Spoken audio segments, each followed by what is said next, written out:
এক শব্দে কোরআন শিক্ষা টিভি। আলহামদুলিল্লাহ রব্বিল আলামিন ওয়াল আকিবাতু লিল মুত্তাকিন ওয়াসসালাতু ওয়াসসালামু আলা রাসূলিল কারীম ওয়া আলা আলিহি ওয়া আসহাবিহি আজমাইন।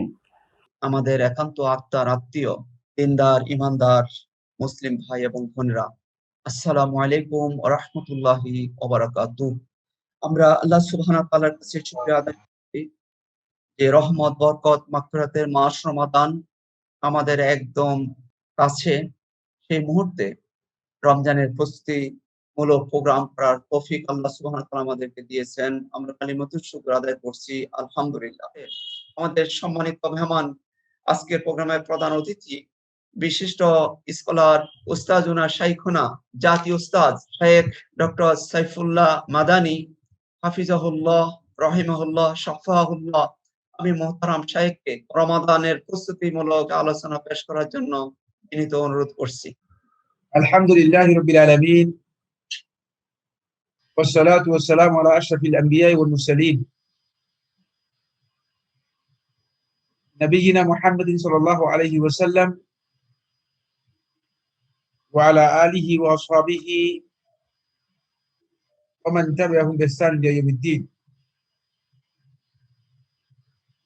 يقول الله سبحانه وتعالى: وتوبوا إلى الله جميعا أيها المؤمنون لعلكم تفلحون. عن الأكر بن يسار رضي الله تعالى عنه أنه قال النبي صلى الله عليه وسلم: يا أيها الناس توبوا إلى الله فإني أتوب في اليوم إليه 100 مرة. أخرجه مسلم في الصحيح. আজকের এই গুরুত্বপূর্ণ ইসলামী আলোচনার সম্মানিত ভাই পরিচালক, এক শব্দে কোরআন শিক্ষা সহিহ তালিমুল কোরআন ফাউন্ডেশনের সম্মানিত উদ্ভাবক আমাদের সুপ্রিয় শেখ ইমদাদুল্লাহ হাফিজাহুল্লাহ তাআলা, আজকে এই প্রোগ্রামে আপনারা যারা বিভিন্ন দেশ থেকে এই প্রযুক্তির মাধ্যমে আমাদের সাথে সম্পৃক্ত হয়েছেন, জয়েন করেছেন, সম্মানিত দিনী ভাই ও বোনেরা, শুরুতে আমি আপনাদের সকলকে অভিনন্দন ও মুবারকবাদ জানাচ্ছি যে আপনারা অত্যন্ত গুরুত্বপূর্ণ একটি ইলমি মজলিসে একত্রিত হয়েছেন। যে ইলমি মজলিসটুকু আমাদেরকে আমাদের জীবন যাপনের প্রত্যেকটি পর্যায়ে আল্লাহ এবং তার রাসূল এর নির্দেশনা কি, এই বিষয়গুলো সম্পর্কে আমাদেরকে সুনির্দিষ্টভাবে দিক নির্দেশ করে থাকে। এ ধরনের একটি ইলমি মজলিসে আপনারা একত্রিত হতে পেরেছেন, সম্পৃক্ত হতে পেরেছেন, এই জন্য আল্লাহ তাআলার শুকরিয়া, আলহামদুলিল্লাহ। সম্মানিত দিনী ভাই বোনেরা, আজকে যে বিষয়টি নিয়ে আমরা আলোচনা করব বা যে বিষয়টি আপনাদের সামনে তুলে ধরার জন্য চেষ্টা করব, এটা হচ্ছে আমাদের সামনে রমাদান মাস উত্তাসন্ন। অল্প কয়েকদিনের মধ্যেই আমরা রমাদান মাসে উপনীত হয়ে যাব। রমাদান মাস হচ্ছে এমন একটি মাস, যে মাসে আল্লাহর বান্দাগণ আল্লাহ রাব্বুল আলামিনের সাথে তিজারত বা ব্যবসায় লিপ্ত হবে। এটি হচ্ছে আল্লাহ তাআলার সাথে ব্যবসা করার মাস। রমাদান মাস হচ্ছে এমন একটি সময় যেটাকে সালফে সালিহিনগণ ইবাদতের মৌসুম হিসেবে উল্লেখ করেছেন। ইবাদত আল্লাহর বান্দাদের উপর আল্লাহ রাব্বুল আলামিন ইবাদত করার যে নির্দেশনা দিয়েছেন, রমাদান মাস, এই মাসটি সবচেয়ে বেশি ইবাদতের জন্য আল্লাহ সুবহানাহু ওয়া তাআলা বরাদ্দ করেছেন। এই মাসে আল্লাহর পক্ষ থেকে 4টি জিনিস আল্লাহ রাব্বুল আলামিন বিশেষভাবে বরাদ্দ করে দিয়েছেন। এই মাসের প্রত্যেকটি রাতেই আল্লাহ সুবহানাহু ওয়া তাআলা বান্দাদের উপর তার অফুরন্ত রহমত আল্লাহ রাব্বুল আলামিন নাযিল করেন, যার মাধ্যমে বান্দাদেরকে আল্লাহ সুবহানাহু ওয়া তাআলা তার দয়া দিয়ে আল্লাহ রাব্বুল আলামিন আচ্ছাদিত করে নেন। এটা আল্লাহ রাব্বুল আলামিন এই মাসের মধ্যে অধিক পরিমাণে করে থাকেন, এবং এই মাস হচ্ছে মূলত আল্লাহর পক্ষ থেকে রহমতের জন্য বরাদ্দের একটি মাস। এরপরে দ্বিতীয় নম্বর যে পয়েন্ট, সেটা হচ্ছে আমার বন্ধুগণ, এই মাসের প্রায় প্রত্যেকটি কাজকে আল্লাহ সুবহানাহু ওয়া তাআলা মাগফিরাতের জন্য বরাদ্দ করেছেন। গুনাহগুলোকে আল্লাহ রাব্বুল আলামিন এই মাসের মধ্যে হয়তো মিটিয়ে দেন, অথবা আল্লাহ রাব্বুল আলামিন ক্ষমা করে দেন। এই মাসকে আল্লাহ সুবহানাহু ওয়া তাআলা ক্ষমার জন্য বরাদ্দ করেছেন। এরপরে ৩ নম্বর যে পয়েন্টটি, সেটা হচ্ছে এই মাসকে আল্লাহ সুবহানাহু ওয়া তাআলা বরাদ্দ করেছেন এই মাসের প্রত্যেকটি রাতেই। এটা কোনো সুনির্দিষ্ট রাতে নয়, শুধুমাত্র লাইলাতুল কদরের রাতে নয়, শুধুমাত্র রমাদান মাসের শেষ দশকে নয়, বরং প্রত্যেকটি রাতেই আল্লাহ রাব্বুল আলামিন আল্লাহর বান্দাদেরকে জাহান্নামের আগুন থেকে আল্লাহ রাব্বুল আলামিন সম্পূর্ণরূপে মুক্ত করে দেন, আজাদ করে দেন এই মাসের মধ্যে। ৪ নম্বর যেই কাজের জন্য আল্লাহ সুবহানাহু ওয়া তাআলা এই মাসটিকে সুনির্দিষ্ট করেছেন, সেটা হচ্ছে এই মাসের মধ্যে আল্লাহ রাব্বুল আলামিন আল্লাহর বান্দাদেরকে আল্লাহ সুবহানাহু ওয়া তাআলা শয়তান এবং দুষ্ট শয়তানের যে আক্রমণ রয়েছে, সে আক্রমণ থেকে আল্লাহ রাব্বুল আলামিন বান্দাদেরকে হেফাজত করেন। বলে বান্দাগণ এই মাসে ইবাদত করার আল্লাহর পক্ষ থেকে একটা সুবর্ণ সুযোগ পেয়ে যায়।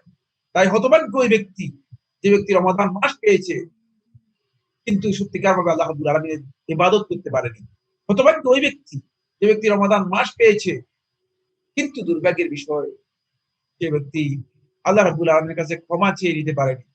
হতভাগ্য ওই ব্যক্তি, যে ব্যক্তি রমাদান মাস পেয়েছে, রমাদান মাস তার কাছ থেকে অতিক্রম করে চলে গিয়েছে, কিন্তু রমাদান মাসে জাহান্নাম থেকে নিজেকে মুক্ত করতে পারেনি।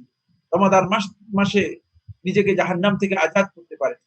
হতভাগ্য ওই ব্যক্তি, যে ব্যক্তি রমাদান মাস পেয়েছে কিন্তু রমাদান মাসে আল্লাহ রাব্বুল আলামিনের সাথে নিজের সম্পর্ক নিবিড় করতে পারেনি, রমাদান মাসে তাকওয়া অর্জন করতে পারেনি। যে তাকওয়াকে আল্লাহ রাব্বুল আলামিন রমাদান মাসের বাহন করেছেন, রমাদান মাসকে যে তাকওয়ার জন্য বাহন করেছেন, এই বাহনের মাধ্যমে আমরা মূলত তাকওয়ার যে গন্তব্য রয়েছে সে গন্তব্যে পৌঁছতে পারবো। আমার বন্ধুগণ, এই কথাগুলো আপনাদের সামনে পেশ করার মাধ্যমে আমি ছোট্ট একটি ভূমিকা দিলাম। এবার আমি আমার মূল পয়েন্টে চলে যাব। আমরা রমাদান মাসের প্রস্তুতির জন্য আপনাদের কাছে গুরুত্বপূর্ণ 12টি পয়েন্টে কথা বলবো। গুরুত্বপূর্ণ 12টি পয়েন্টে কথা বলবো। রমাদান মাসের প্রস্তুতি নেওয়ার জন্য আমাদের এই প্রত্যেকটি পয়েন্টই অত্যন্ত গুরুত্ব বহন করে থাকে। ১ নম্বর যে পয়েন্ট, সেটা হচ্ছে রমাদান মাসের জন্য আপনাকে সত্যিকার ভাবে আপনাকে পরিকল্পনা করতে হবে, যাতে রমাদান মাসে আপনি ভালো কাজের জন্য নিজেকে ভালো কাজ করতে পারেন, ভালো কাজের জন্য নিজেকে ভালো কাজের সাথে নিজেকে সম্পৃক্ত করতে পারেন। এই জন্য আপনাকে পরিকল্পনা করতে হবে, আপনার নিয়ত পরিশুদ্ধ করতে হবে। এটাকে আপনি আন-নিয়াতুস সাদিকাহ বলতে পারেন, তাসহিহুন নিয়া বলতে পারেন। আপনার নিয়তকে আপনি পরিশুদ্ধ করে নিতে হবে রমাদান মাসের জন্য, যে রমাদান মাসে আমি এই কাজগুলো করব। আমার বন্ধুগণ, অনেককে দেখা যায় রমাদান মাসে ভালো কাজ করার জন্য তিনি পরিকল্পনা না করেই রমাদান মাসে উপনীত হন। এক পর্যায়ে রমাদান মাস তার কাছ থেকে চলে যায়, তিনি শুধুমাত্র পরিকল্পনা করছেন। তিনি আজকে যদি তার সাথে দেখা হয়, ভাই কি অবস্থা, রমাদান মাস কিভাবে কাটালেন? আমরা অনেকে দেখি যে মাশাআল্লাহ ভালো যাচ্ছে, খাবার দাবার অনেক উত্তম হচ্ছে, ইফতারের বিশাল আয়োজন রয়েছে, তাহরির বিশাল আয়োজন রয়েছে। তারপরে দিনের বেলায় যেহেতু খাবার নেই, মানে রাত্রের প্রায় পুরো অংশটাই খাবার দিয়ে ভরপুর করে দিয়েছে। রমাদান মাসের চেতনার সাথে আমাদের এই অবস্থান কিন্তু কোনোভাবেই মানায় না। খুব ভালো করে জেনে নিতে হবে আপনাদেরকে। আমার বন্ধুগণ, আমি একটি পয়েন্টে কথা বলতে চাই, সেটা হচ্ছে এই, প্রথমে আপনার নিয়তটাকে শুদ্ধ করতে হবে যে রমাদান মাসে আমি কি করব। কোরআনের মাস, সিয়ামের মাস, কিয়ামের মাস, ইবাদতের মাস, ইহসানের মাস, সদকার মাস, আল্লাহর নৈকট্য লাভের মাস, তাকওয়ার মাস, এটা লাইলাতুল কদরের মাস। সুতরাং এই মাসকে আপনি অবহেলায় কাটাবেন, এই মাসে আপনি গুরুত্ব দেবেন না, তাহলে আপনি সত্যিকার বুঝতে পারেননি, সত্যিকার আপনি সময়ের মূল্যায়ন করতে পারেননি। তাই প্রথম কাজ হচ্ছে যেটা, সেটা হলো আপনার নিয়ত পরিকল্পনা ঠিক করতে হবে। আপনি যদি পরিকল্পনা করেন যে রমাদান মাসে আমি এই ইবাদত করব, আপনি দেখবেন ইনশাআল্লাহ তাআলা এই সুন্দর পরিকল্পনার কারণে যদি আপনি সেই ইবাদত করতে নাও পারেন, কোনো কারণে আপনি যদি রমাদান মাসে পুরা কোরআন খতম করতে নাও পারেন, কোনো কারণে যদি আপনি রমাদান মাসে মানে 10 জন মিসকিনকে খাবার দিতে নাও পারেন, যদি কোনো কারণে আপনি রমাদান মাসে মানে কোরআনে কারিমের 2টি সূরা মুখস্থ করার পরিকল্পনা করেন কিন্তু করতে নাও পারেন, আপনি নিয়ত করার কারণে এর সওয়াব পেয়ে যাবেন। আপনি নিয়ত করার কারণে এর সওয়াব পেয়ে যাবেন। তাই প্রথম কাজ হচ্ছে আপনাকে এর জন্য একটা পরিশুদ্ধি সুন্দর নিয়ত করতে হবে, একটা পরিকল্পনা করতে হবে যে আমি রমাদান মাসটা এভাবে কাটাবো, এই কোরআনের মাসকে অবহেলায় কাটাবো না, এর গুরুত্বপূর্ণ সময়কে আমি তুচ্ছ জ্ঞান করবো না, বরং সময়টাকে আমি এর গনিমত মনে করে নিজের জীবনের জন্য এটাকে আমি নিজের কাজে লাগাবো। 2 নম্বর যে কাজটি সেটা হলো বন্ধুগণ, নিয়ত পরিশুদ্ধ করার সাথে সাথে আপনি আরেকটি কাজ আপনাকে করতে হবে। যেহেতু আমরা সবাই আল্লাহর বান্দা, গুনাহ আমাদের অভ্যাসে পরিণত হয়ে গিয়েছে। আমরা গুনাহকে ছাড়তে চাইলেও গুনাহ আমাদেরকে আটকে রেখেছে। গুনাহতে আমরা আবদ্ধ হয়ে গিয়েছি, পরিবেষ্টিত হয়ে গিয়েছি। আল্লাহ তাআলার অবাধ্যতা আমাদের কোনোভাবেই ছাড়ছে না। তাই এই জন্য আমাদেরকে আল্লাহ রাব্বুল আলামিনের কাছে তওবা করতে হবে, সত্যিকার তওবা করতে হবে, তওবাতুন নাসুহ, খালেস তওবা করতে হবে। এই তওবার মাধ্যমে আপনি আল্লাহ রাব্বুল আলামিনের কাছে আপনার পূর্ববর্তী যত গুনাহ আছে, পূর্ববর্তী যত অপরাধ আছে, সেই অপরাধগুলো থেকে আল্লাহ তাআলার কাছে আপনি প্রত্যাবর্তন করতে পারবেন। এই কাজটি খুবই গুরুত্বপূর্ণ আমার বন্ধুগণ। 3 নম্বর এই পয়েন্টের ব্যাপারে সমস্ত উলামায়ে কেরামগণ বলেছেন যে আল্লাহর বান্দাদের উপর তওবা ওয়াজিব প্রত্যেকটি অবস্থায়, প্রত্যেকটি মুহূর্তে। যখনই কোনো গুনাহ হয়ে যাবে তাৎক্ষণিকভাবে আল্লাহর বান্দাগণ তওবা করে নেওয়াটা তাদের উপর ওয়াজিব। দুর্ভাগ্যের বিষয় হচ্ছে আমরা তওবা করি না ততক্ষণ পর্যন্ত, আমরা তওবাকে ডিলে করি যতক্ষণ পর্যন্ত মৃত্যুর শয্যায় আমরা শায়িত না হই, যতক্ষণ পর্যন্ত জীবন সায়ান্নে আমরা উপনীত না হই, যতক্ষণ পর্যন্ত মৃত্যুর রোগে আমরা আক্রান্ত না হই।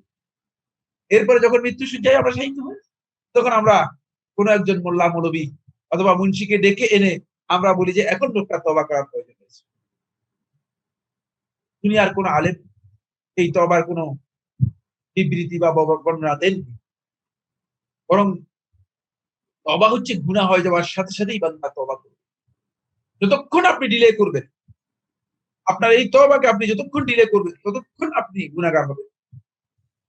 কিতাবুল ফাওয়াইদের মধ্যে শেখুল ইসলাম ইবনে কাইয়্যিম রাহমাতুল্লাহ আলাইহি বলেন, বান্দা যদি তাৎক্ষণিকভাবে আল্লাহ রাব্বুল আলামিনের কাছে তওবা করতে না পারে, তাহলে যতক্ষণ সে ডিলে করেছে এর জন্য তাকে আবার তওবা করতে হবে আল্লাহ রাব্বুল আলামিন। সে এর জন্য গুনাহগার।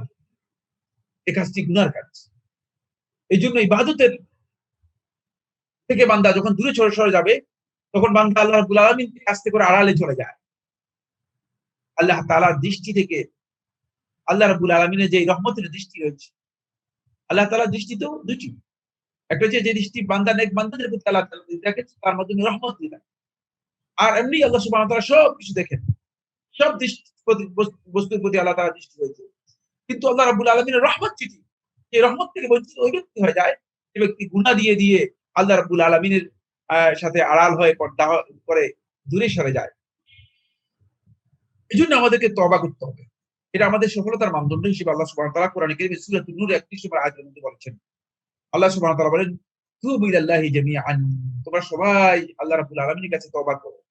আইয়ুহাল মুমিনুন, এই ইমানদারগণ, ইমানদারদেরকে আল্লাহ রাব্বুল আলামিন ডেকে বলছেন, ইমানদারদেরকে বিশেষভাবে আল্লাহ সুবহানাহু ওয়া তাআলা ডেকে বলছেন তোমরা তওবা করো, লাআল্লাকুম তুফলিহুন, তাহলে তোমরা সফলতা লাভ করতে পারবে। সফলতার মানদণ্ড হচ্ছে তোমরা আল্লাহ তাআলার কাছে ফিরে আসলেই সফলতা পাবে। আমরা আল্লাহ তাআলার কাছে ফিরে আসতে চাই। 2 নম্বর, আল্লাহ রাসূল সাল্লাল্লাহু আলাইহি ওয়াসাল্লাম থেকে একটি হাদিস, আগর ইবনে ইয়াসির রাদিয়াল্লাহু তাআলা আনহু, তিনি বনি বুযাইনা গোত্রের লোক ছিলেন রাদিয়াল্লাহু তাআলা আনহু, তিনি আল্লাহ রাসূল সাল্লাল্লাহু আলাইহি ওয়াসাল্লাম থেকে বর্ণনা করেন, তিনি বলেন, আইয়ুহান নাস, হে মানুষ, হে মানব মণ্ডলী, তুবু ইলাল্লাহ, তোমরা আল্লাহর কাছে তওবা করো। ফাইন্নী আতুবু ফিল ইয়াউমি ইলাইহি মিয়াতা মাররা, আমি আল্লাহ রাব্বুল আলামিনের কাছে দিনের মধ্যে 100 বার তওবা করি।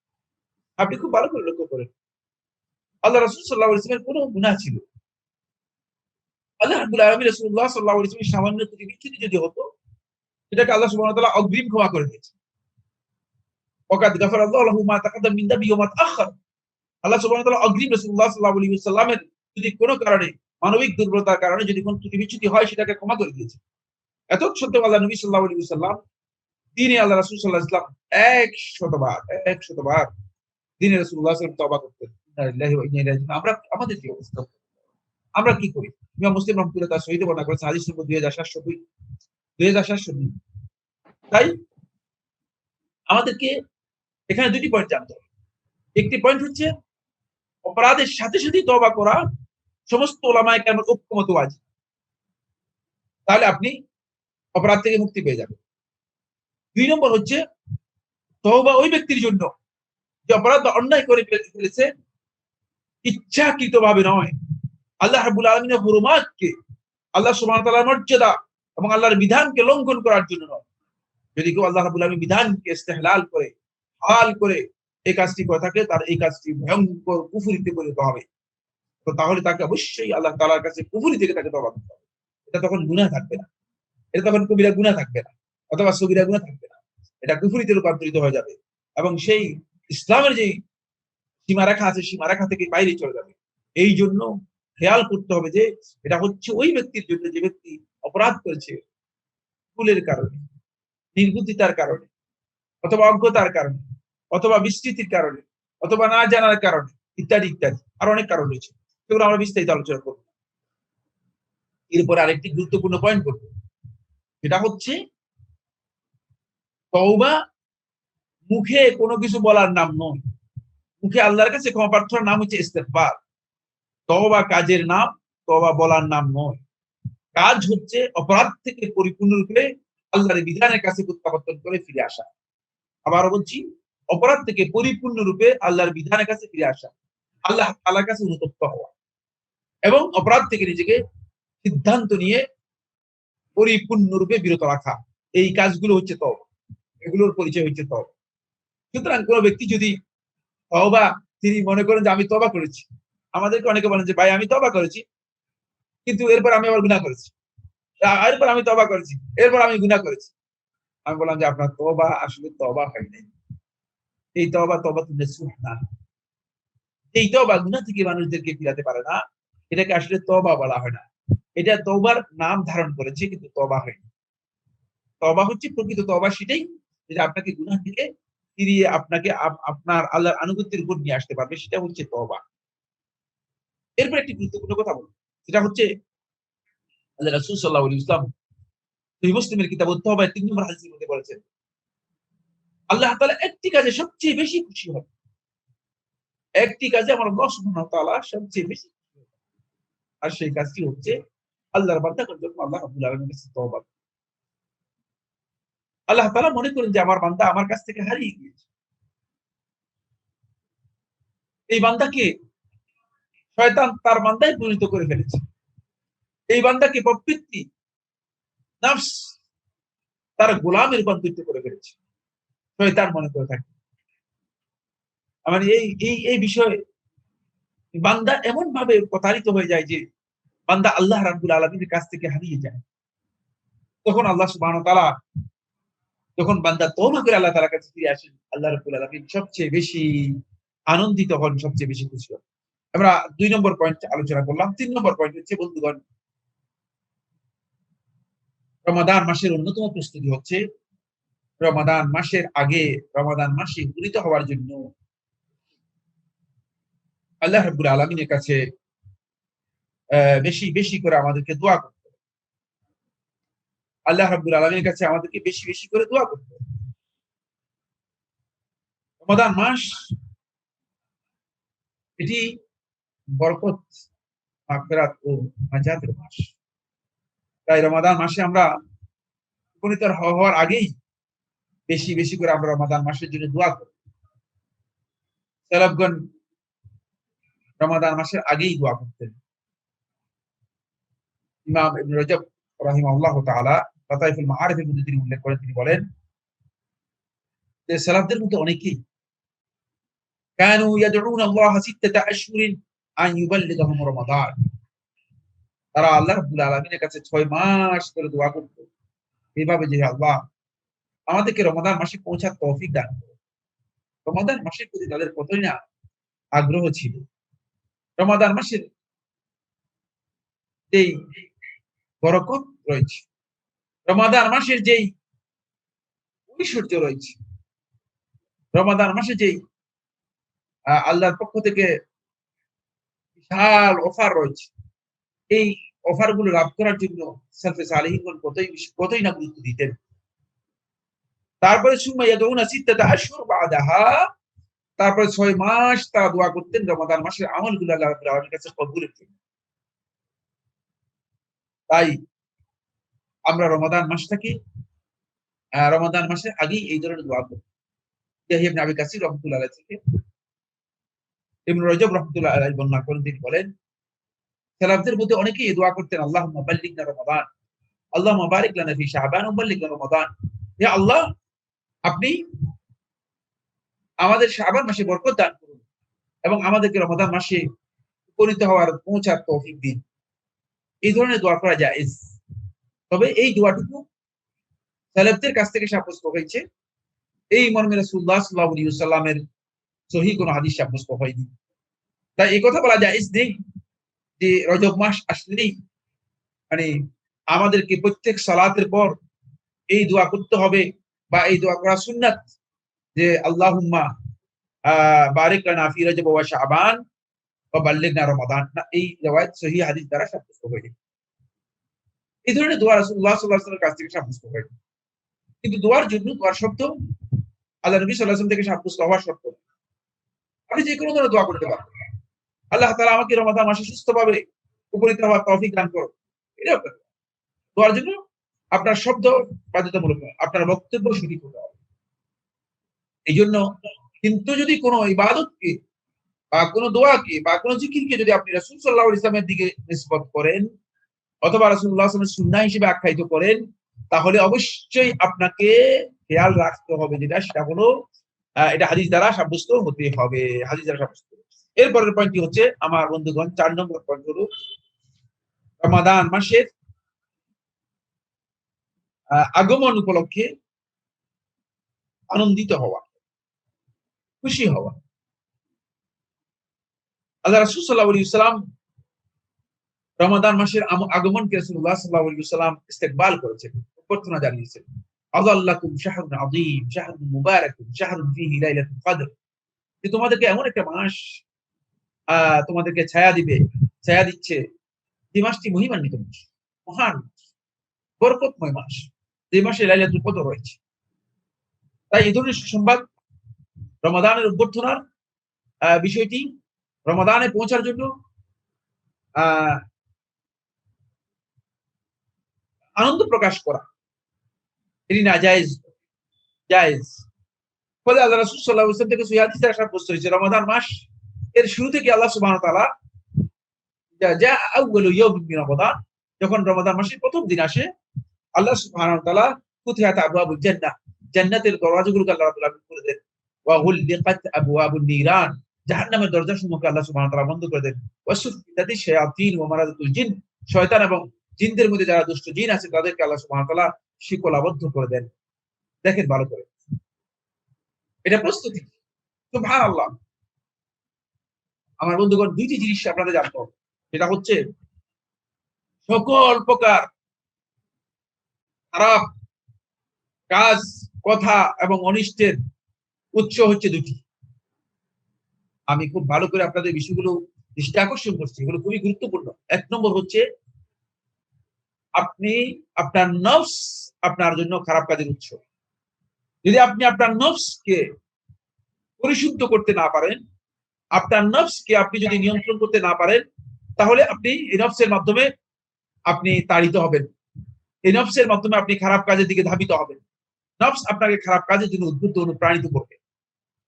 নফস হচ্ছে খারাপ কাজের একটি উৎস। দ্বিতীয় খারাপ কাজের উৎস হচ্ছে শয়তান। দ্বিতীয় খারাপ কাজের উৎস হচ্ছে শয়তান। শয়তানকে আল্লাহ সুবহানাহু ওয়া তাআলা এই মাসে পরিপূর্ণরূপে ক্লোজ করে দেন, ব্লকড করে দেন, লকডাউন করে দেওয়া। তাই শয়তানের স্কোপ এই মাসে হারিয়ে যায়। বান্দাদের উপর থেকে শয়তানের স্কোপ হারিয়ে যায়। ইবাদতের জন্য বান্দাদেরকে স্কোপ করে দেওয়া।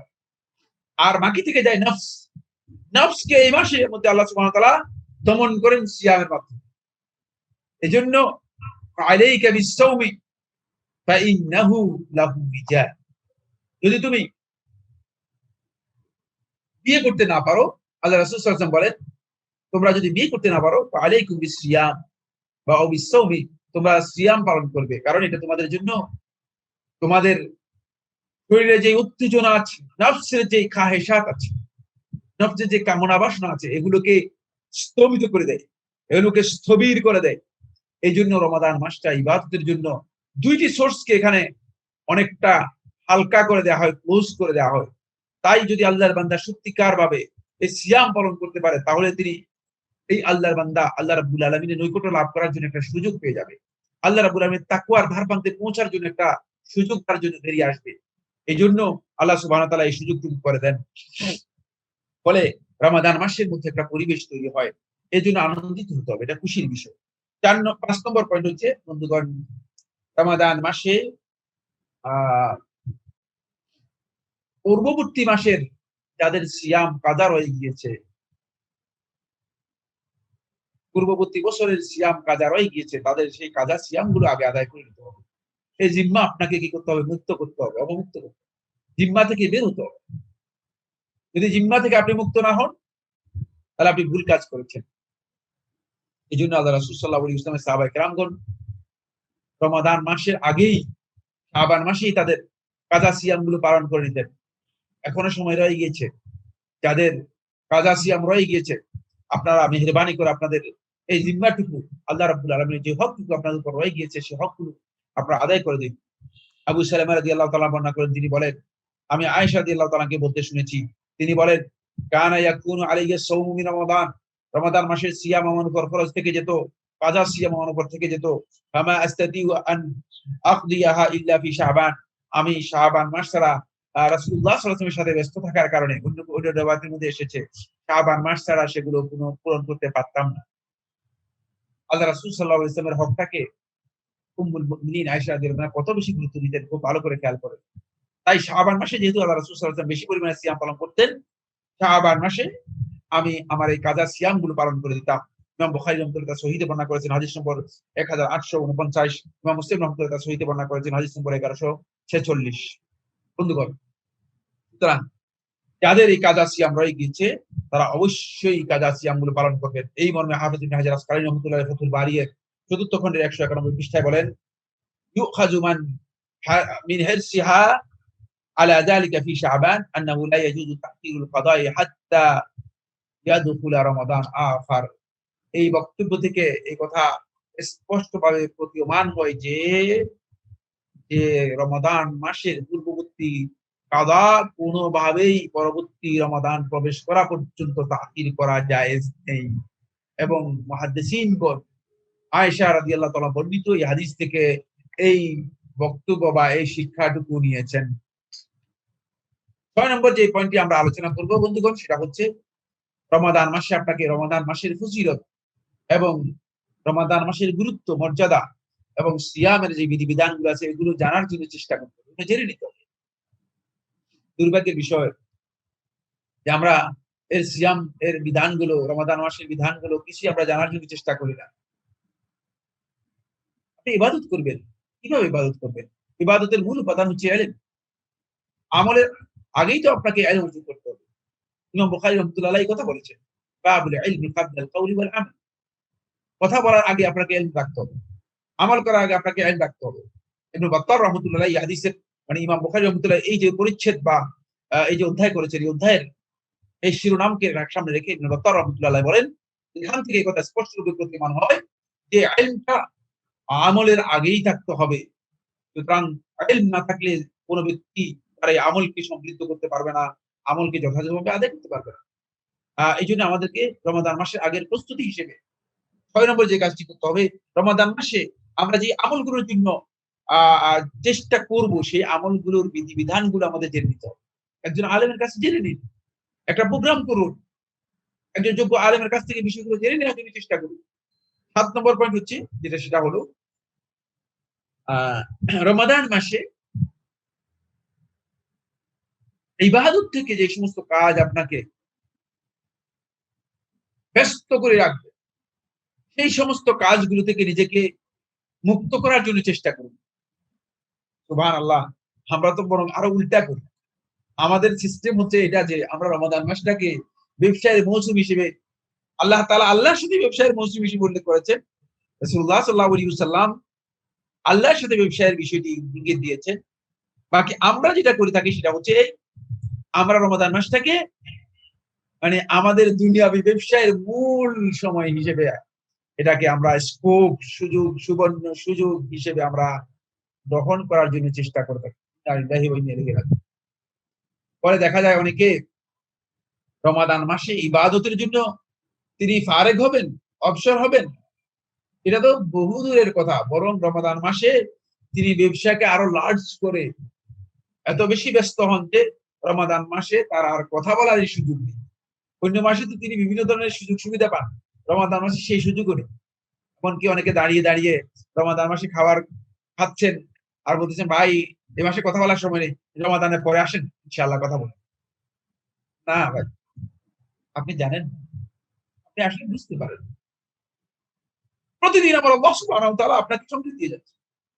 প্রতিদিন যখন আপনি ঘুমিয়ে যান, তখন আপনি মৃত্যুর সামনে হলে পড়েন, মৃত্যু আপনাকে হাতছানি দেয় আর বারবার আপনাকে কথা বলে, আদম সন্তান, হে আদমের সন্তানরা, তোমরা বুঝতে পারোনি আমি সেই মৃত্যু, এই মৃত্যুর জন্য তোমার এই দিনক্ষণ তুমি গণে যাচ্ছ, এই দিনের হিসাবগুলো কষে যাচ্ছ, এই সকাল সন্ধ্যা তুমি হিসাব করে যাচ্ছ, এই মৃত্যুর জন্য তুমি তোমার ঘড়ির এই টাইমগুলো দেখতেছো, প্রতিদিন তোমার টাইম মেনটেন করতেছো।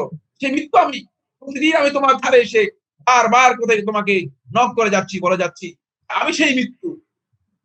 কিন্তু দুর্ভাগ্যের বিষয়, দুর্ভাগ্যের বিষয়, আমরা কেউ সেটা বুঝতে পারি, এটা আমরা উপলব্ধি করতে পারি। আমরা মনে করেছি, আমরা আমাদের ধারণা হচ্ছে যে মানে এটা মনে হচ্ছে যেন একটা কিছু না। আমার বন্ধুগণ, আল্লাহ সুবহানাহু ওয়া তাআলা কোরআনে কারীমে এটাকে নিশ্চয়ই করেছে। যাকে আল্লাহ রাব্বুল আলামিন পছন্দ করেন আবার জীবনটা ফেরত দেন, প্রাণটা ফেরত দেন, রূহটা ফেরত দেন। আর যাকে আল্লাহ রাব্বুল আলামিন মনে করেন যে তাকে আর ফেরত দেবেন না, তার রূহটুকু রেখে দেন।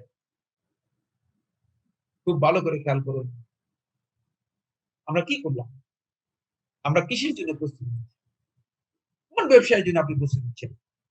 সতর্কতা অবলম্বন করুন। এরপরে যে পয়েন্টটি সেটা হলো রমাদান মাসে পরিবার পরিজন এবং যারা সন্তান সন্ততি এবং কাছে যারা আছে তাদেরকে নিয়ে বসে ইবাদতের জন্য, রমাদান মাসের সিয়াম এবং বরকত লাভ করার জন্য সবাইকে উদ্বুদ্ধ অনুপ্রাণিত করবেন। এটা পরিবারের কর্তা যিনি রয়েছেন তার দায়িত্ব। এটা অন্যতম একটি প্রস্তুতি, যাতে সবাই বুঝতে পারে যে এই বরকতময় সময় আমরা উপনীত হচ্ছি, আমাদের এখানে কিছু দায়িত্ব রয়েছে, যাতে করে এই সময়টুকু আমরা কোনোভাবেই নষ্ট না করে থাকি। এইটা আমাদের সবাইকে বুঝতে হবে। এই জন্য রমাদান মাসের 8 নম্বর প্রস্তুতি হচ্ছে বন্ধুগণ, রমাদান মাসের জন্য শাবান মাসেও কিছু সিয়ামের অভ্যাস তৈরি করতে হবে। নবী সাল্লাল্লাহু আলাইহি ওয়াসাল্লাম তো শাবান মাসে প্রায় পুরোটাই সিয়াম করেন। আসলে এই হাদিসটি আমরা শুনি। উম্মুল মুমিনিন আয়েশা রাদিয়াল্লাহু বর্ণনা করেন, তিনি বলেন রাসূলুল্লাহ সাল্লাল্লাহু আলাইহি ওয়াসাল্লাম ইয়াসুমু হাত্তা নাকুল লা ইফতার, এমন ভাবে সিয়াম পালন করতেন আল্লাহ নবী সাল্লাল্লাহু আলাইহি ওয়াসাল্লাম, আমরা মনে মনে বলতাম তিনি মনে হয় আর সিয়াম ভঙ্গ করবেন, আর তিনি ইফতার করবেন।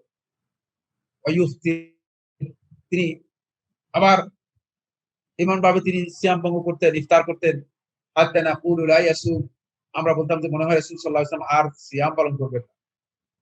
ফামা রাআইতু রাসূলুল্লাহ সাল্লাল্লাহু আলাইহি ওয়াসাল্লাম ইস্তাকমালা সিয়ামা শাহরিন ইল্লা রমাদান, রমাদান মাস তারা পরিপূর্ণ রাসূলুল্লাহ সাল্লাল্লাহু আলাইহি ওয়াসাল্লাম কোন মাসের সিয়াম পালন করতে আমি দেখিনি। এটা উম্মুল মুমিনিন আয়েশা রাদিয়াল্লাহু বলেন, ওয়ামা রাআইতুহু আকতারা সিয়ামান মিনহু ফি শাবান। আর শাবান মাসে রাসূলুল্লাহ সাল্লাল্লাহু আলাইহি ওয়াসাল্লামকে এত বেশি সিয়াম পালন করতে দেখেছি, শাবান মাস ছাড়া আর অন্য কোনো মাসে অধিক পরিমাণে সিয়াম পালন করতে আমি রাসূলুল্লাহ সাল্লাল্লাহু আলাইহি ওয়াসাল্লামকে দেখিনি। সহিহ বুখারী 1868, সহিহ মুসলিম 1156, সহিহ মুসলিম 1156। এই হাদিস থেকে বোঝা যায় রমাদান মাসের আগেই শাবান মাসে একটু সিয়ামের প্র্যাকটিস আমাদের করা দরকার, একটু সিয়ামের প্র্যাকটিস আমাদের করা উচিত। আমার বন্ধুগণ, এরপরে যে কাজটি সেটা হলো রমাদান মাসকে 9 নম্বর পয়েন্ট হচ্ছে রমাদান মাস কোরআনের মাস। কোরআনের সাথে আমাদের কি সম্পর্ক? কোরআনের সাথে আমাদের সম্পর্ক হচ্ছে কিতাবকে শুধুমাত্র কেউ কেউ জুজদান অথবা কাপড়ের একটা, এটাকে কি বলা হয় তাকে আমি জানি না, কাপড় দিয়ে যেটা তৈরি করে থাকে, এই কাপড়ের একটা গিলাপ তৈরি করে সুন্দর করে মানে এটাকে রেখে দেন। বরকতের কিতাব, পরিশুদ্ধ কিতাবুন আনজালনাহু ইলাইকা মুবারাক, কিতাব যে বরকতের কিতাব, পরিশুদ্ধ, কোনো সন্দেহ নেই। কিন্তু এই কিতাবের সাথে কি শুধুমাত্র বরকতের সম্পর্ক আমাদের? এর সাথে আমাদের হিদায়াতের সম্পর্ক। আমাদের জীবনের প্রত্যেকটি পরতে পরতে আমাদের করণীয় কাজ কি হবে সেটা এই কিতাবের মধ্যে দিক নির্দেশ রয়েছে। এই কিতাবের মধ্যে আল্লাহ সুবহানাহু ওয়া তাআলা সেই কথাগুলো তুলে ধরেছেন। সুতরাং কোনোভাবেই আমার বন্ধুগণ এই কিতাব রমাদান মাসে আমরা অবহেলা করতে পারি। এই জন্য রমাদান মাসে বেশি বেশি করে কোরআনে কারীম তিলাওয়াত এবং কোরআনে কারীমের স্টাডি করতে। রাসূলুল্লাহ সাল্লাল্লাহু আলাইহি ওয়াসাল্লাম জিবরিল আমিন সহ কোরআনে কারীমের মুদারাসা করতেন। কানা ইউদারিসুল কোরআন, জিবরিল আমিন আলাইহিস সালাম রাতে আসতেন, রমাদান মাসে রাতে এসে আল্লাহ নবী সাল্লাল্লাহু আলাইহি ওয়াসাল্লামকে কোরআনে কারীমের মুদারাসা করতেন। সেই মুদারাসার পদ্ধতি কি ছিল? সেই পদ্ধতি আল্লাহ রাসূল সাল্লাল্লাহু আলাইহি ওয়াসাল্লাম সাহাবায়ে কেরামদের আমল থেকে সাব্যস্ত হয়েছে।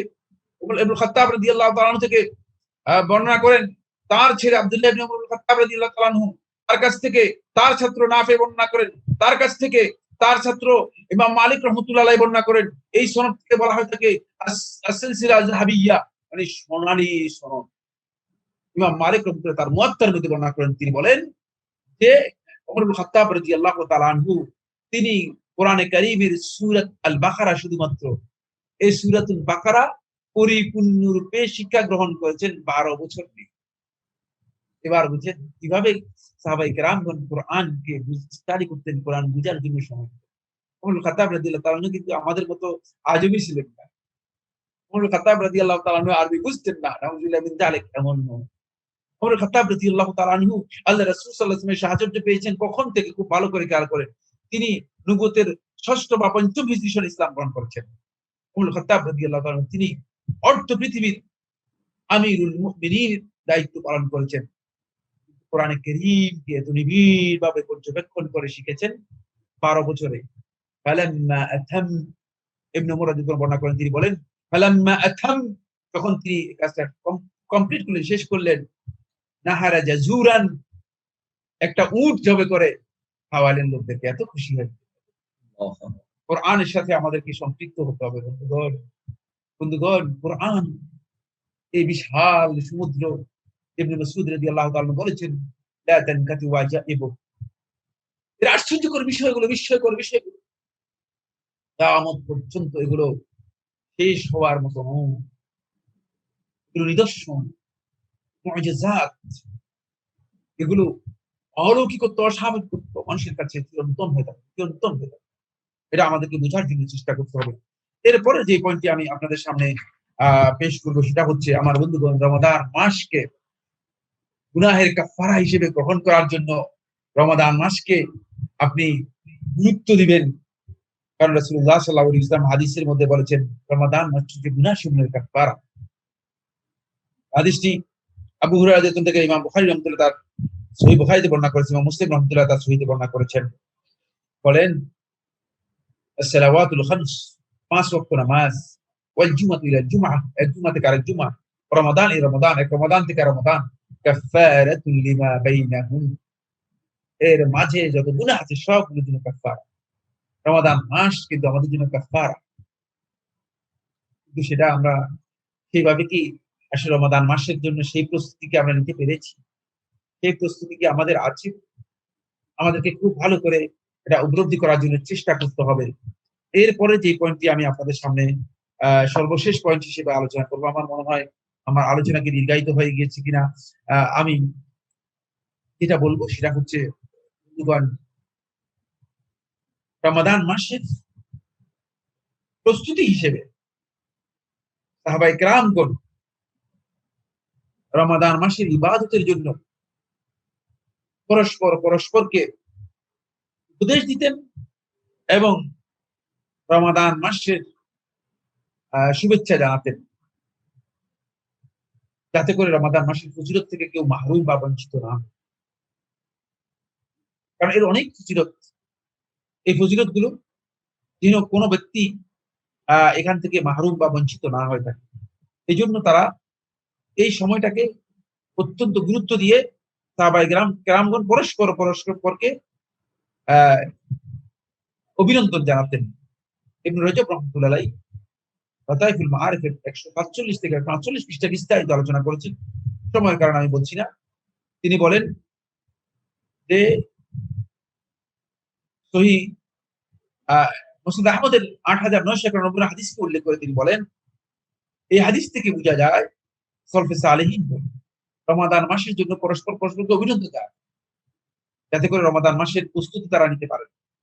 এবং রাসূলুল্লাহ সাল্লাল্লাহু আলাইহি ওয়াসাল্লাম রমাদান মাসে সাহাবায়ে কেরামদেরকে সুসংবাদ দিতেন, যাতে করে সাহাবায়ে কেরামগণ রমাদান মাসকে গনিমত মনে করে তারা রমাদান মাসটাকে নিজেদের কাজে লাগাতে পারে।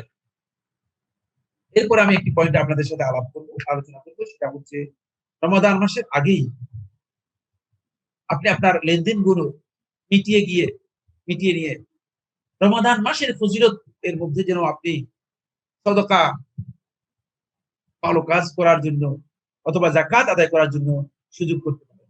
এই জন্য হিসাবগুলো কষে দেন। অনেক আছে সম্পদের হিসাব করে যাকাত আদায় করেন, লামসাম একটা যাকাত ধরে দিয়ে আল্লাহ তাআলাকে সন্তুষ্ট করার জন্য চেষ্টা করেন। আমার বন্ধুগণ, এতে আপনি কোনো ব্যক্তিকে সন্তুষ্ট করতে পারবেন, তাও পারবেন কিনা আমি জানি না, আমার আল্লাহ তাআলা ভালো জানেন। কারণ আমাদের বহু লোক আছে যারা দান করে কিন্তু আল্লাহ তাআলার কাছে কোনো সন্তুষ্টি তারা পায় না। তার কারণ হচ্ছে আল্লাহ রাব্বুল আলামিন যদি কবুল না করেন, তাহলে মানুষের কাছে সেই কাবুলিয়ত আসে না, সে কবুলের আসার পাওয়া যায় না, সে কবুলের ডিগনিটি আসে না, সে কবুলের মর্যাদা আসে না। এই পৃথিবীবাসীকে লক্ষ লক্ষ কোটি কোটি টাকা দিয়ে গেছেন ইমাম আহমদ বিন হাম্বল রাহমাতুল্লাহ আলাইহি, ইমাম আবু হানিফা রাহমাতুল্লাহ আলাইহি, ইমাম শাফি রাহমাতুল্লাহ আলাইহি, ইমাম মালিক রাহমাতুল্লাহ আলাইহি, এভাবে হাজার হাজার ইমামগণ, আলেমগণ না একটা টাকাও দিয়ে যাননি, বরং তাদের নিজেদের জীবন ধারণ করার জন্য যা প্রয়োজন সেটাও তাদের কাছে ছিল না।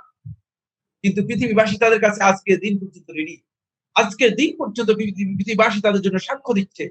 এর কারণ একটাই, সেটা হচ্ছে কাবুলিয়ত উপর থেকে আল্লাহ রাব্বুল আলামিনের কাছ থেকে, আল্লাহ তাআলার কাছ থেকে। এই জন্য রমাদান মাসে আপনার হিসাবটা আপনি আগে থেকেই ভালো করে কষে নিন, সম্পদের হিসাব কষে নিয়ে রমাদান মাসে যাতে যাকাত আদায় করতে পারেন। আর অন্যদের লেনদেনগুলো আদায় করে দিন। আমার বন্ধুগণ, দিন থেকে নিজেকে মুক্ত করে নিন। রমাদান মাসের এই কাজগুলো আপনি যথাযথভাবে পালন করার জন্য চেষ্টা করুন। আরেকটি পয়েন্টে আমি বেশি গুরুত্ব দিয়ে শেষ করে দিব আমার আলোচনা, যদিও আমার আলোচনা দীর্ঘায়িত হয়ে গিয়েছে, কিন্তু এই পয়েন্টে আমি ছাড়বো না। সেটা হচ্ছে এই রমাদান মাসের এই ফজিলতটুকু, এই মর্যাদাটুকু যদি কেউ পেতে চায়, তাহলে একটি কাজ আমাদেরকে সবচেয়ে বেশি গুরুত্ব দিয়ে করা দরকার। সেই কাজ হচ্ছে আমাদের পরিবেশটাকে, আমাদের অবস্থানটাকে, মানে এর প্রস্তুতি হিসেবে সৎকর্মশীলদের সাথে আমাদেরকে সম্পৃক্ত, তাদের মুলাজামাত, আল্লাহর নেক বান্দাদের মুলাজামাত করা দরকার, তাদের সাথে নিজেকে রিভিল করা দরকার। আপনি হয়তো বলবেন যে সাইফুল্লাহ ভাই, তাহলে কি আপনি মুরিদ হওয়ার কথা বলছেন? নাউজুবিল্লাহ মিন যালিক। না, সৎকর্মশীলদের সাথে আসলে আপনি আপনার কাজটাকে সহজ করে আদায় করতে পারবেন। সৎকর্মশীল কারা? এখানে সৎকর্মশীল বলতে আমি ওই সমস্ত ব্যক্তিদেরকে বুঝাইনি যে সুনির্দিষ্ট যারা নিজেদেরকে ঘোষণা দিয়েই মানুষদেরকে বায়াত করতেছে, না, তাদেরকে বুঝাইনি। সৎকর্মশীল হচ্ছে তারা, এক, খুব ভালো করে লিখে নিন বিষয়গুলো, যাদের কাছে বসলে আপনার ঈমান বৃদ্ধি পাবে, যাদের কাছে বসলেই আপনার ঈমান বৃদ্ধি পাবে। দেখেন না, এবার আপনি তালাশ করুন, হয়তো পাবেন, সময় লাগবে, বের করতে হবে। 4-5 জনের কাছে যান, বসলে ঈমান বৃদ্ধি পাবে। 2 নম্বর, যাদের সাথে আপনি বসলে আপনার আমল সংশোধন, আমল পরিমার্জিত, আপনার আখলাক সংশোধন। 3 নম্বর, যাদের সাথে বসলে আপনি আখিরাতমুখী হবেন, আখিরাতের কাছাকাছি হবেন, আখিরাতের কাছাকাছি। আমরা তো ওই সমস্ত সৎকর্মশীলদের কাছে বসি, তাদের কাছে বসলে টাকা দিয়ে আসতে হয়। আখিরাতমুখী তো হওয়া যায় না, বরং মানে দুনিয়ামুখী হওয়ার আরো কি করা হয়, পরিকল্পনা তৈরি করা হয়। এজন্য আপনি 3 নম্বর পয়েন্টটি লিখে নিন, আখিরাতমুখী হবে। 4 নম্বর পয়েন্ট হচ্ছে, যাদের সাথে আপনি বসলে আপনার অন্তরের অস্থিরতা কমে যাবে, অন্তরের মধ্যে প্রশান্তি আসবে, অন্তরের মধ্যে প্রশান্তি আসবে। এরপরে 5 নম্বর হচ্ছে, যাদের সাথে বসলে আপনি আল্লাহর কথা আপনাকে স্মরণ করিয়ে দেবে, আল্লাহর কথা আপনাকে স্মরণ করে দেবে। বিস্তারিত আমি দলিল বলতে পারছি না সময়ের কারণে, আমি দলিলগুলো বলতে পারছি না, সবগুলোর উপর দলিল রয়েছে, সবগুলোর উপর দলিল রয়েছে। এরপরের পয়েন্ট হচ্ছে, যাদের সাথে আপনি বসলে আপনার অন্তরের অন্ধকারাচ্ছন্ন যে ফিতনা আছে, এই ফিতনা দূরীভূত হয়ে আপনার অন্তরের মধ্যে অন্তর আলোকিত হবে, ফিতনা দূর হয়ে যাবে। এখন তো ফিতনার ভয়ঙ্কর একটা সময় আমরা অতিবাহিত করছি, হাজার রকমের ফিতনা। প্রতিদিন আমার কাছে ফিতনাবাজ, বিভিন্ন ধরনের ফিতনায় আক্রান্ত ব্যক্তি টেলিফোন করে। আমরা যখন তাদের বক্তব্য শুনি, আমাদের কাছে স্পষ্ট ভাবে প্রতিমান হয় যে এরা ফিতনার মাধ্যমে ফিতনায় নিমজ্জিত হয়ে গেছে।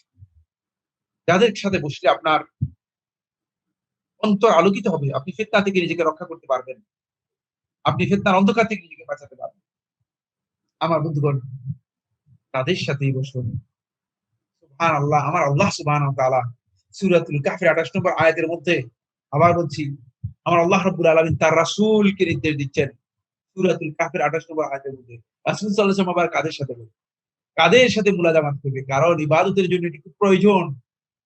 এই রমাদান মাসকে যদি আপনি ইবাদতের মধ্যে কাটাতে চান, তাহলে আপনাকে নিবিড় সম্পর্ক এদের সাথে করতে হবে। ওয়াসবির নাফসাকা মা'আল্লাযীনা ইয়াদউনা রাব্বাহুম বিল গাদাতি ওয়াল আশি ইউরিদুনা ওয়াজহা। সুবহানাল্লাহ। রাসূল, আপনি আপনাকে তাদের সাথে নিবিড়ভাবে করে নিন, তাদের সাথে আপনি আপনাকে তাদের সাথে সম্পৃক্ত করে নিন। ইয়াদউনা রাব্বাহুম বিল গাদাতি ওয়াল আশি, তারা সকাল সন্ধ্যা তাদের রবকে আহ্বান করে ডাকে থাকে আল্লাহর সাথে সম্পর্ক। ইউরিদুনা ওয়াজহা, শুধুমাত্র আল্লাহর সন্তুষ্টি চায়, দুনিয়ার বাড়তি সুযোগ সুবিধা নয়, শুধু আল্লাহর সন্তুষ্টি চায়। এদের সাথে যদি আপনি সম্পর্ক করতে পারেন, তাহলে আপনি দেখবেন যে আপনার রমাদান মাসটা অত্যন্ত সুন্দর ইবাদতের মৌসুম হিসেবে আপনি কাটাতে সক্ষম হয়েছেন। আমি আর আজকের আলোচনা বৃদ্ধি করতে চাই না। আমি আপনাদের সবাইকে ধন্যবাদ জানাচ্ছি, আপনারা অনেকক্ষণ পর্যন্ত ধৈর্যের সাথে আমাদের আলোচনা শ্রবণ করেছেন, এবং আমাদেরকে আলোচনা সুযোগ করে দেওয়ার জন্য আমি আমাদের সুপ্রিয় সম্মানিত ভাই জনাব আবুল হাসানাত ইমদাদুল্লাহ হাফেজাহুল্লাহকে আমি অত্যন্ত আন্তরিকতার সাথে, অত্যন্ত গভীর ভালোবাসা জানাচ্ছি অন্তর থেকে। তিনি আসলেই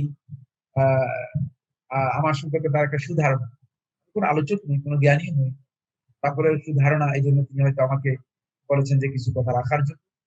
আমি কিছু কথা আপনাদের সামনে পেশ করি। আমরা যদি রমাদান মাসটাকে আসলে গনিমত মনে করে কাজে লাগাতে পারি, আল্লাহ তাআলা আমাদের সবাইকে তৌফিক দান করুন। আসসালামু আলাইকুম ওয়া রাহমাতুল্লাহি ওয়া বারাকাতুহু। এক শব্দে কোরআন শিক্ষা টিভি।